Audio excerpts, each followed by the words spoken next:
Bonjour, salut, c'est Neil. Puis, je vais vous donner une vidéo de formation. Comment résoudre le problème des étincelles? Des étincelles. Je pense que la plupart des ingénieurs, lors de l'installation entre l'onduleur et la batterie, et enfin, lorsque vous connectez le terminal du câble à la batterie. Parfois, il y a des étincelles ici. Ou parfois il y a un problème avec la batterie au lithium, car elle contient une protection BMS. Donc, parfois vous pouvez voir, par exemple, SCP. Que signifie S, B, C, P, S, P?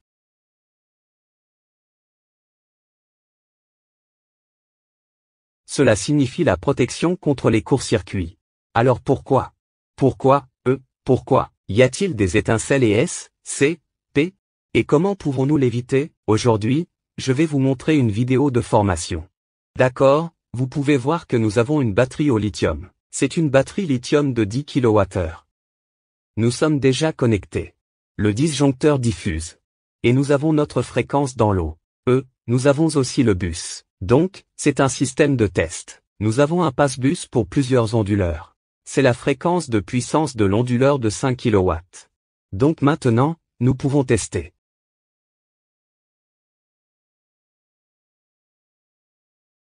Si nous essaie, ils utilisent le multimètre. Alors, si tu utilises celui-ci. Et ensuite, quand nous touchons le positif et le négatif, tu vois la lumière rouge. Cela signifie.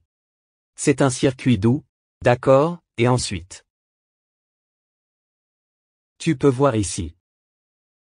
C'est le bas du positif, c'est le négatif. Concernant la connexion avec la batterie positive, négative.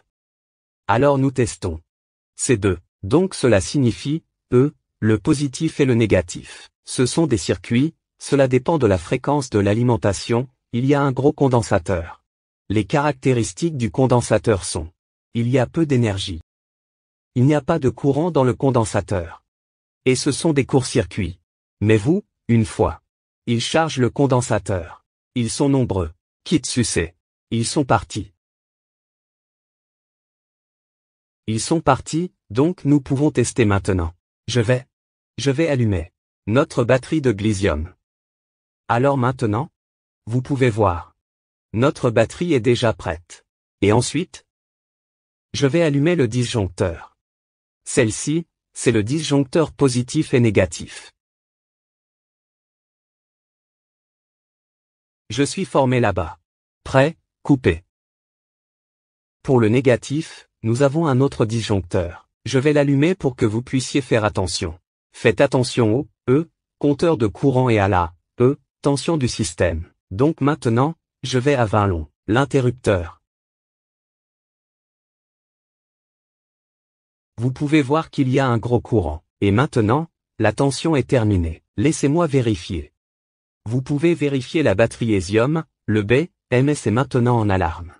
Vous voyez ici, je vais vous montrer. Vous pouvez voir l'alarme. De BMS, et puis nous pouvons vérifier l'état du DMS maintenant. CS, C, P, cela signifie un circuit doux. Production. Puis nous vérifions l'enregistrement. Il y a 42 fois, S, C, P, maintenant nous connectons notre batterie. Coupe plus douce. Avec un fort courant, un grand coréen et des cercles courts. Donc les BM de la batterie de liaison. Ils testent les pôles positifs et négatifs. Ils sont une protection de circuit. Alors comment résoudre ce problème? Alors maintenant, nous pouvons faire comme ça. Nous arrêtons ici. Nous faisons un autre test. Donc cela signifie maintenant. Le négatif. Sont déverrouillés et connectés. Cette batterie est verrouillée avec le BMS, donc il n'y a pas d'alarme. Et l'état du BMS est IDLE, cela signifie la situation. L'état est très bon. Pas de problème. Savons. Comment connecter la batterie lithium à la fréquence de puissance sans sans l'alarme ou sans les étincelles. Donc, nous pouvons voir ici. Au milieu d'un câble négatif, je fais un ajout.